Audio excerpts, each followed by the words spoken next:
Health news మీకోసం.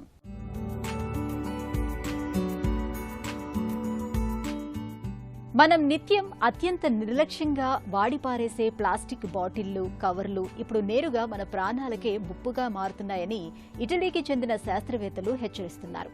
University of కాంపానియా లూయికి, వాన్విటిల్లీకి చెందిన పరిశోధకులు జరిపిన సరికొత్త అధ్యయనంలో మానవ శరీరంలోని రక్తనాళాల్లో అత్యంత సూక్ష్మమైన మైక్రోప్లాస్టిక్ కణాలు పేరుకుపోతున్నట్లు కనుగొన్నారు. గుండెకు రక్తాన్ని చేరవేసే ధమనుల్లో కొవ్వుతో పాటు ఈ ప్లాస్టిక్ ముక్కలు కూడా చేరిపోవటం వల్ల గుండెపోటు, పక్షవాతం వచ్చే ప్రమాదం ఏకంగా 2 రెట్లు పెరుగుతోందని ఈ పరిశోధన స్పష్టం చేస్తోంది. మనం తాగే ప్లాస్టిక్ వాటర్ బాటిళ్లు, మైక్రోవేవ్ ఓవెన్లతో వేడి చేసే ప్లాస్టిక్ పాత్రల ద్వారా ఈ విషపూరిత కణాలు మన శరీరంలోకి ప్రవేశించి ఆపై రక్తాన్ని కలుషితం చేస్తున్నాయని శాస్త్రవేత్తలు తీవ్ర ఆందోళన వ్యక్తం చేస్తున్నారు.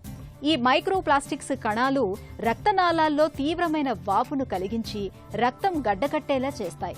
దీంతో రక్త ప్రసరణకు అడ్డంకులు ఏర్పడి అకస్మాత్తుగా గుండెపోటు సంభవిస్తున్నట్లు పరిశోధనలో తేలింది.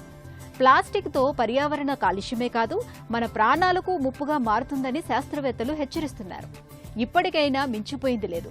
ప్లాస్టిక్ సీసాలు, కవర్ల వాడకాన్ని ఆపి పర్యావరణహితమైన రాగి, స్టీల్ లేదా మట్టి పాత్రలను వాడటం మేలని వారు సూచిస్తున్నారు. ముఖ్యంగా వేడివేడి ఆహార పదార్థాలను ప్లాస్టిక్ కవర్లలో ప్యాక్ చేయడాన్ని పూర్తిగా మానుకోవటం మరీ మంచిదని శాస్త్రవేత్తలు గట్టిగా సూచిస్తున్నారు.